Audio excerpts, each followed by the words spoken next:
Hello दोस्तों, मैं मुकेश स्वागत करता हूं आप सभी का हमारे यूट्यूब चैनल एपीसी एकेडमी पे। दोस्तों, आज हम डिस्कस करेंगे 2020 और 2019 में हुए टेट एग्जाम के क्वेश्चंस को। इस वीडियो में हमने जो है वो पॉलिटी सेक्शन के क्वेश्चन को लिया हुआ है। तो चलिए वीडियो को स्टार्ट करते हैं।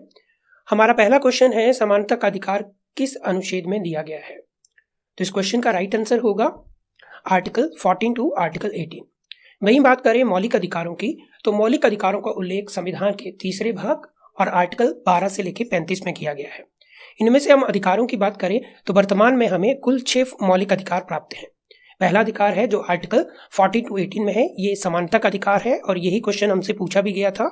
दूसरा अधिकार है स्वतंत्रता का अधिकार जो आर्टिकल 19 टू 22 में है। तीसरा अधिकार है शोषण के विरुद्ध अधिकार जो आर्टिकल 23 टू 24 में है। और चौथा अधिकार है धार्मिक स्वतंत्रता का अधिकार जो आर्टिकल 25 टू 28 में है। आगे है संस्कृति एवं शिक्षा संबंधी अधिकार, ये आर्टिकल 29 से 30 में है। और फाइनल जो आर्टिकल 32 में है, ये है संवैधानिक उपचारों का अधिकार। तो कई बार ये क्वेश्चन पूछा गया है कि हमारा कौन सा अधिकार किन आर्टिकल में उल्लेखित है। जैसे कि इस क्वेश्चन में पूछा गया था कि समानता का अधिकार किन अनुच्छेदों में उल्लेखित है, तो आर्टिकल 14 टू 18 में आपका समानता का अधिकार दिया गया है। वहीं मौलिक अधिकारों की बात करें तो इनका उल्लेख संविधान के भाग 3 में दिया गया है। ओके, चलिए नेक्स्ट क्वेश्चन पे चलते हैं। नेक्स्ट क्वेश्चन है कि किस वर्ष मतदान की आयु सीमा 21 वर्ष से घटाकर 18 वर्ष की गई? तो वो कौन सा संविधान संशोधन था जिसके तहत आपकी जो मतदान करने की अनिवार्य आयु सीमा 21 वर्ष से 18 वर्ष कर दी गई थी? तो ये 1989 में हुआ था। इसका आंसर है 1989 और ये संविधान का 61वां संशोधन था। तो 61वें संविधान संशोधन जो 1989 में हुआ था, इसके अंडर जो है हमने आर्टिकल 326 के तहत जो है मतदान करने की जो अनिवार्य आयु सीमा थी उसे 21 वर्ष से घटाकर 18 वर्ष कर दिया। ओके, याद रखेंगे ये किस वर्ष हुआ है और किस संविधान संशोधन के तहत हुआ है, तो ये 61वें संविधान संशोधन के तहत हुआ है। साथ में ये भी याद रखिएगा कि आर्टिकल 326 आपको जो है सार्वभौमिक मताधिकार का अधिकार देता है, यानी ये आपको वोट देने का अधिकार देता है। इसके लिए अनिवार्य आयु सीमा वर्तमान में 18 वर्ष है और ये 1989 में की गई थी। इससे पहले 21 वर्ष हुआ करती थी। ओके, चलिए नेक्स्ट क्वेश्चन में चलते हैं। नेक्स्ट क्वेश्चन है कि निम्न में से किस अनुच्छेद को भारतीय संविधान का दिल या आत्मा कहा गया है? ये क्वेश्चन रिपीटली पूछा जाता है कि ये किस व्यक्ति ने कहा या किस आर्टिकल को ये कहा गया। तो इसमें पूछा गया है कि वो कौन सा आर्टिकल है संविधान का, वो कौन सा अनुच्छेद है जिसे जो है संविधान की दिल या आत्मा कहा गया। तो इसका राइट आंसर है आर्टिकल 32। आर्टिकल 32 को जो है डॉक्टर BR अम्बेडकर ने संविधान की आत्मा व हृदय कहा है। वहीं आर्टिकल 32 की बात करें तो ये आपको अधिकार देता है कि यदि आपके मौलिक अधिकारों का उल्लंघन होता है तो व्यक्ति सुप्रीम कोर्ट या फिर हाई कोर्ट में याचिका दायर कर सकता है। आर्टिकल 32 के तहत जो है सुप्रीम कोर्ट और हाई कोर्ट जो है हमारे मौलिक अधिकारों के संरक्षक हैं। ठीक है, ये हमारे अधिकारों की रक्षा करते हैं। याद रखेंगे कि आर्टिकल 32 के तहत ही जो है सुप्रीम कोर्ट को जो है 5 प्रकार की रिट जारी करने का अधिकार दिया गया है, जिसके तहत वो मौलिक अधिकारों का संरक्षण करता है। डॉक्टर BR अम्बेडकर ने इसे सबसे महत्वपूर्ण आर्टिकल बताया है। इनके अनुसार जो है संविधान इस आर्टिकल के बिना जो है अर्थविहीन है। ठीक है, उन्होंने इसे संविधान की आत्मा व हृदय कहा है। ओके, चलिए साथ में याद रखेंगे कि आर्टिकल 32 के तहत सुप्रीम कोर्ट को फंडामेंटल राइट के प्रोटेक्शन के लिए, संरक्षण के लिए 5 प्रकार की रिट जारी करने का अधिकार है और यही जो है आपके हाई कोर्ट को भी है। हाई कोर्ट को जो है 226 के तहत जो है रिट जारी करने का अधिकार दिया गया है। चलिए नेक्स्ट क्वेश्चन पे चलते हैं। नेक्स्ट क्वेश्चन है कि भारत के कितने राज्यों में विधान परिषद मौजूद है? तो विधान परिषद की अगर हम बात करें तो जिस तरह से केंद्र की विधायिका है संसद, उसी तरह से राज्य की विधायिका होती है विधानमंडल। तो विधानमंडल के 3 अंग होते हैं।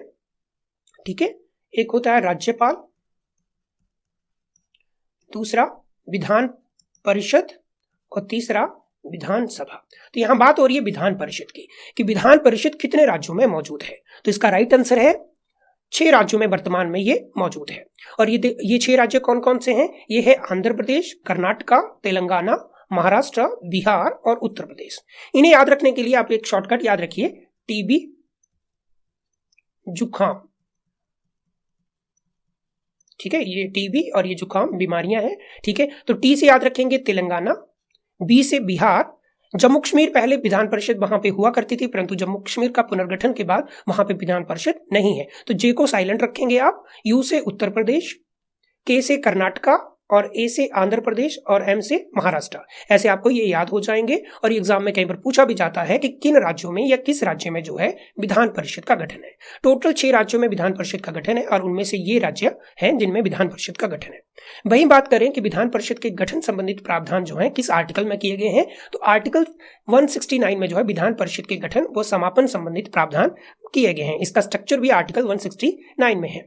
आर्टिकल 171 और 71 के क्लाउज में जो है इसके संबंधित बाकी के प्रावधान दिए गए हैं, जैसे कि गठन और संरचना संबंधित। ठीक है, राज्यसभा की तरह ये भी एक परमानेंट हाउस होता है और इसे कभी भी भंग नहीं किया जा सकता। याद रखेंगे, जिस तरह से केंद्र में राज्यसभा होती है उसी तरह से राज्य विधायिका में जो है विधान परिषद होती है। ये एक परमानेंट हाउस होता है जिसे भंग नहीं किया जा सकता, यानी समय से पहले समाप्त नहीं किया जा सकता।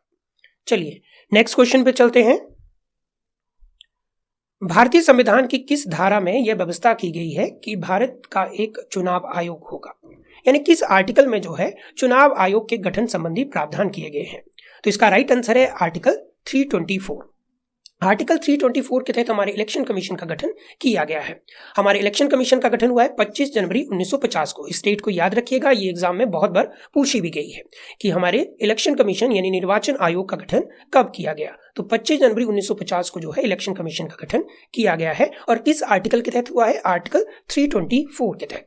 ठीक है, बात करें इलेक्शन कमीशन की, तो इलेक्शन कमीशन के जो सदस्य होते हैं जैसे कि चीफ इलेक्शन कमिश्नर और इलेक्शन कमिश्नर, इनकी नियुक्ति जो है राष्ट्रपति के द्वारा की जाती है। तो अगर इलेक्शन कमीशन के गठन की बात करें तो आर्टिकल 324 के तहत राष्ट्रपति इसका गठन करेंगे और उनके सदस्यों की नियुक्ति करेंगे। तो इस आर्टिकल को याद रखिएगा और साथ में ये भी याद रखिएगा कि इलेक्शन कमीशन का गठन कब हुआ है और किस आर्टिकल के तहत हुआ है और उनके सदस्यों की नियुक्ति कौन करता है। यहाँ कौन से इलेक्शन कमीशन की बात हो रही है, यहाँ सेंट्रल इलेक्शन कमीशन की बात हो रही है, यानी केंद्रीय इलेक्शन कमीशन की बात हो रही है। ओके, तो केंद्रीय इलेक्शन कमीशन के गठन का प्रावधान आर्टिकल 324 में किया गया है। नेक्स्ट क्वेश्चन है, लोकसभा में शून्यकाल कितने समय का होता है। तो सामान्यतः अगर हम बात करें तो ये 1 घंटे का होता है। लोकसभा में जो समय, अगर हम संसद के समय सारणी की बात करें तो जो प्रथम घंटा होता है, प्रथम आवर होता है, वो प्रश्नकाल होता है। तो इसमें भी लिखा गया है कि शून्यकाल का समय जो है प्रश्नकाल के तुरंत बाद जो है स्टार्ट होता है। ये सामान्यतः दोपहर 12 बजे से 1 बजे तक का होता है। इस समय जो है बिना आप प्री इंटीमेशन दिए जो है संसद में जो है राष्ट्रीय मुद्दों को उठा सकते हैं। वैसे आप अगर वहां पे संसद में चर्चा करवाना चाहते हैं तो आपको प्री इंटीमेशन देनी पड़ती है, परंतु अगर आप शून्यकाल हावर में जो है कोई किसी मुद्दे पे चर्चा करवाना चाहते हैं तो आप जो है उसके लिए प्री इंटीमेशन करना अनिवार्य नहीं होती है। ठीक है, अगर हम बात करें शून्यकाल, तो शून्यकाल को हमने कहां से अडॉप्ट किया है, तो ये संसदीय प्रक्रिया में जो है भारत की ही देन है, यानी ये भारत से ही लिया गया है, ये किसी अन्य देश से नहीं लिया गया है। इसकी शुरुआत जो है 1962 में हुई थी। ठीक है, आप ये याद रखेंगे कि शून्यकाल कितने बजे से कितने बजे तक रहता है और ये कितने घंटे का होता है और ये किस काल के बाद होता है, तो ये प्रश्न काल के बाद होता है। चलिए नेक्स्ट क्वेश्चन पे चलते हैं। नेक्स्ट क्वेश्चन है कि किस वर्ष में मूलभूत कर्तव्यों को भारत के संविधान में जोड़ा गया। तो हमारी फंडामेंटल ड्यूटी को संविधान में कब जोड़ा गया, तो ये क्वेश्चन भी बहुत जरूरी है और ये एग्जाम में बहुत बार पूछा गया है। तो फंडामेंटल ड्यूटी को जोड़ा गया 1969 में। आप याद रखेंगे कि इन्हें किस कमेटी की रिकमेंडेशन से जोड़ा गया, तो सरदार स्वर्ण सिंह समिति की सिफारिश पे 1976 में संविधान के 42वें संशोधन के तहत हमने फंडामेंटल ड्यूटी को संविधान में जोड़ा। याद रखेंगे, सरदार स्वर्ण सिंह समिति की रिकमेंडेशन से इन्हें संविधान में जोड़ा गया है और किस अमेंडमेंट एक्ट के तहत, 42nd अमेंडमेंट एक्ट जो 1976 में हुआ था। वहीं बात करें तो हमारी फंडामेंटल ड्यूटी जो है उन्हें कहां लिखा गया, तो संविधान के भाग 4 ए में या क में, क भी बोल सकते हैं आप, और आर्टिकल 51 क में। आर्टिकल 51 में 1976 में 10 फंडामेंटल ड्यूटी को रखा गया था, परंतु 86 अमेंडमेंट एक्ट जो 2002 में हुआ था उसके तहत एक और फंडामेंटल ड्यूटी इसमें जोड़ी गई थी और ये फंडामेंटल ड्यूटी है पेरेंट्स और गार्डियन की कि वो अपने बच्चों को जो है प्राथमिक शिक्षा प्राप्त करने का अवसर दे। इसे 86 अमेंडमेंट में जोड़ा गया था। तो याद रखेंगे, सरदार स्वर्ण सिंह समिति की सिफारिश से जो है फंडामेंटल ड्यूटी को संविधान में जोड़ा गया। इसके लिए हमने संविधान में 42वां संविधान संशोधन किया और इसे कहां लिखा गया है, संविधान के भाग 4 क में और आर्टिकल 51 क में। टोटल फंडामेंटल ड्यूटी कितनी है, तो आज की डेट में हमारी फंडामेंटल ड्यूटी की संख्या 11 है और जब जोड़ी गई थी तब ये 10 थी। ओके, चलिए नेक्स्ट क्वेश्चन पे चलते हैं। नेक्स्ट क्वेश्चन है, राष्ट्रीय मतदाता दिवस कब मनाया जाता है।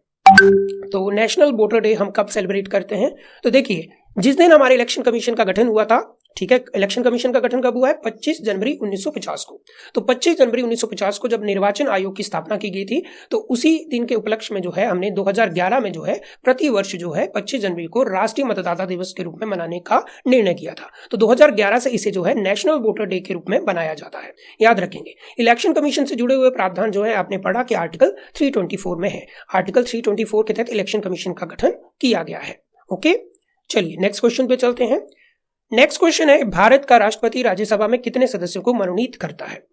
तो राज्यसभा में कितने सदस्य राष्ट्रपति के द्वारा मनोनीत किए जाते हैं? ये क्वेश्चन बहुत कॉमन है, तो राइट आंसर है 12। आर्टिकल 80 के तहत जो है राज्यसभा की संरचना के बारे में बताया गया है।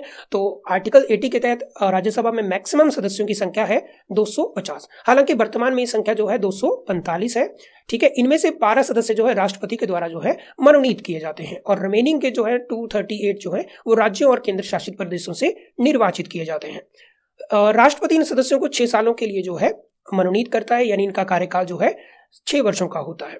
याद रखेंगे, राज्यसभा जो है एक परमानेंट हाउस है और इसे भंग नहीं किया जा सकता, ठीक है। हालांकि राज्यसभा के सदस्यों का कार्यकाल 6 वर्ष का होता है।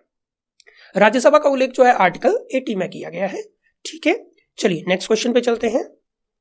संविधान सभा द्वारा भारत के संविधान को अंगीकृत किया गया, यानी संविधान को कब अडॉप्ट किया गया? संविधान सभा के द्वारा। ये क्वेश्चन भी रिपीटली पूछा जाता है, ठीक है। तो संविधान को पारित किया गया 26 नवंबर 1949 को, ठीक है। तो संविधान सभा ने 26 नवंबर 1949 को संविधान को बना के तैयार कर दिया था।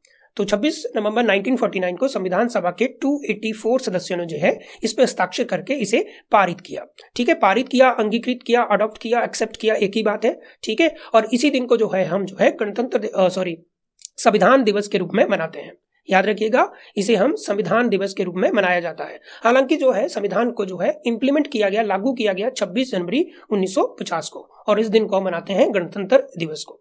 याद रखेंगे, संविधान बन के तैयार हुआ 26 नवंबर 1949 को। इट मींस ये एक्सेप्ट और अडॉप्ट किया गया, अंगीकृत किया गया 26 नवंबर 1949 को। हालांकि इसे इंप्लीमेंट किया गया 26 जनवरी 1950 को। तो इस दिन को मनाते हैं गणतंत्र दिवस और 26 नवंबर को मनाते हैं संविधान दिवस। चलिए नेक्स्ट चलते हैं। मंत्रिपरिषद संयुक्त रूप से किसके प्रति उत्तरदायी होती है? तो मंत्रिपरिषद सामूहिक रूप से किसके प्रति जो है जवाबदेही उसके किसके प्रति होगी? तो इसका राइट आंसर है लोकसभा के प्रति। आर्टिकल 75 के क्लाउज 3 के तहत जो है मंत्रिपरिषद टोटली जो है सामूहिक रूप से जो है किसके प्रति उत्तरदायी होगी? वो होगी लोकसभा के प्रति। इट मींस की पूरी मंत्रिपरिषद या सरकार को हटाने में लोकसभा सक्षम है। लोकसभा अविश्वास प्रस्ताव पारित करके पूरी की पूरी सरकार को हटा सकती है। यानी अगर मुझे प्रधानमंत्री या पूरी की पूरी सरकार को हटाना है तो लोकसभा में अविश्वास प्रस्ताव पारित करके हम पूरी की पूरी सरकार को समय से पहले हटा सकते हैं, ठीक है। तो लोकसभा की मंत्रिपरिषद की जवाबदेही जो है वो लोकसभा के प्रति रहती है, ठीक है। मंत्रिपरिषद की नियुक्ति जो है, मंत्रिपरिषद के सदस्यों की नियुक्ति जो है वो प्रधानमंत्री की सलाह पे होती है, ठीक है। और मंत्रिपरिषद सामूहिक रूप से लोकसभा के प्रति उत्तरदायी होगी। आर्टिकल 74 के तहत राष्ट्रपति के द्वारा मंत्रिपरिषद का गठन होता है और मंत्रिपरिषद में जो है प्रधानमंत्री सहित जो है मंत्रियों की कुल संख्या जो है लोकसभा के कुल सदस्यों का 15% से अधिक नहीं हो सकती। तो अगर हम संख्या की बात करें कि मंत्रिपरिषद में टोटल मेंबर कितने हो सकते हैं, तो इसमें मैक्सिमम संख्या जो है निर्धारित की गई है कि लोकसभा के टोटल सदस्यों का 15% से अधिक जो है मंत्रिपरिषद में सदस्य नहीं हो सकते। वहीं बात करें मंत्रिपरिषद के गठन की तो आर्टिकल 74 में जो है राष्ट्रपति इसका गठन करते हैं, ठीक है। और आर्टिकल 75 के तहत इनके सदस्यों की नियुक्ति की जाती है, ठीक है। तो आर्टिकल 75 क्लाउज 3 के तहत मंत्रिपरिषद सामूहिक रूप से लोकसभा के प्रति उत्तरदायी होती है। नेक्स्ट क्वेश्चन है कि शासन के संसदीय स्वरूप में वह सभी समकक्षों में प्रमुख है, वो कौन है? देखिए, संसदीय शासन में प्रमुख कौन व्यक्ति होता है? तो संसदीय शासन व्यवस्था में हमारे प्रधानमंत्री जो है वो प्रमुख हैं। इन्हें रियल हेड भी कहा जाता है, जबकि राष्ट्रपति को नॉमिनल हेड कहा जाता है। अगर आपको पूछा जाए कि कार्यपालिका के वास्तविक प्रमुख कौन है, तो वास्तविक प्रमुख है प्रधानमंत्री, ठीक है। वास्तविक प्रमुख प्रधानमंत्री हैं। वहीं अगर हम बात करें काल्पनिक प्रमुख की, तो राष्ट्रपति काल्पनिक प्रमुख होते हैं। आर्टिकल 74 के तहत राष्ट्रपति की सहायता के लिए और सलाह के लिए एक मंत्रिपरिषद का गठन राष्ट्रपति करते हैं। और आर्टिकल 75 के तहत जो है सबसे पहले राष्ट्रपति प्रधानमंत्री की नियुक्ति करते हैं और उनकी सलाह पे जो है मंत्रियों की नियुक्ति होती है, यानी मंत्रिपरिषद के सदस्यों की नियुक्ति होती है। ओके, चलिए नेक्स्ट क्वेश्चन पे चलते हैं। नेक्स्ट क्वेश्चन है, भारत के राष्ट्रपति के विरुद्ध महाभियोग की कार्यवाही कौन प्रारंभ कर सकता है? ठीक है, तो महाभियोग की कार्यवाही जो है कौन सा सदन जो है प्रारंभ करता है? तो महाभियोग की बात करें तो महाभियोग का जो प्रस्ताव है वो संसद के किसी भी सदन में लाया जा सकता है, यानी इसकी कार्यवाही संसद के किसी भी सदन से हो सकती है। वहीं महाभियोग की बात करें तो आर्टिकल 61 में जो है इसका उल्लेख किया गया है। आर्टिकल 61 के तहत जो है यदि राष्ट्रपति जो है संविधान का उल्लंघन करते हैं तो संसद उन्हें एक विशेष प्रस्ताव पारित करके उन्हें उनके पद से हटा सकती है।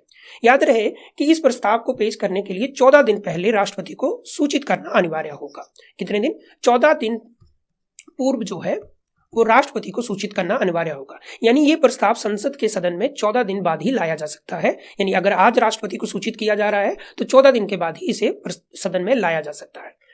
इस सूचना पे जो है सदन के 1/4 सदस्यों के साइन होने चाहिए, 1/4 सदस्यों के साइन इस पे होने चाहिए, तभी इस प्रस्ताव को लाया जा सकता है। तो क्वेश्चन ये था कि राष्ट्रपति को हटाने का प्रस्ताव, जिसे महाभियोग का प्रस्ताव कहते हैं, वो संसद के किस सदन में लाया जाता है? तो ये संसद के किसी भी सदन में लाया जा सकता है। ओके, लोकसभा अध्यक्ष निम्न को अपना त्यागपत्र संबोधित कर पद से इस्तीफा दे सकता है, यानी लोकसभा के स्पीकर जो हैं वो किन्हें अपना त्यागपत्र संबोधित करते हैं।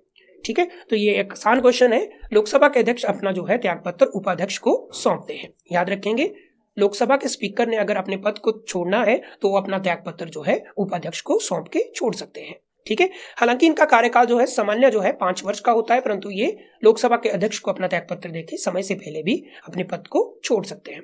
वहीं बात करें कि लोकसभा के अध्यक्ष को कौन चुनता है, तो लोकसभा के अध्यक्ष को जो है लोकसभा के सदस्यों के द्वारा निर्वाचित किया जाता है, और लोकसभा के अध्यक्ष लोकसभा के ही मेंबर होते हैं, यानी लोकसभा में से ही कोई एक व्यक्ति जो है चुना जाता है, जिसके द्वारा? लोकसभा के सदस्यों के द्वारा ही। चलिए नेक्स्ट क्वेश्चन पे चलते हैं। तो नेक्स्ट क्वेश्चन है, राजनीतिक दल को राष्ट्रीय दल की पहचान कौन देता है? किसी पॉलिटिकल पार्टी को जो है नेशनल पार्टी का स्टेटस कौन देता है? अगर हम बात करें राष्ट्रीय दल या क्षेत्रीय दल का दर्जा कौन देता है, तो इसका आंसर है इलेक्शन कमीशन। ठीक है, हमारा जो सेंट्रल इलेक्शन कमीशन है वो राजनीतिक दलों को जो है स्टेटस देता है, क्षेत्रीय दल और राष्ट्रीय दल का।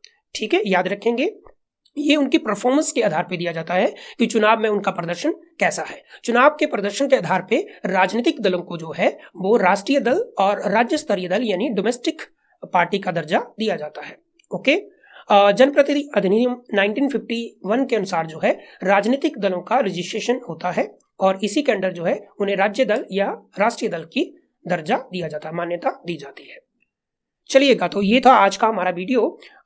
होप सो कि आपको ये अच्छा लगा हो। अगर आपको ये वीडियो अच्छा लगे तो हमारे चैनल को सब्सक्राइब करें और इस वीडियो को लाइक एंड शेयर करें। आज के लिए धन्यवाद। Thank you.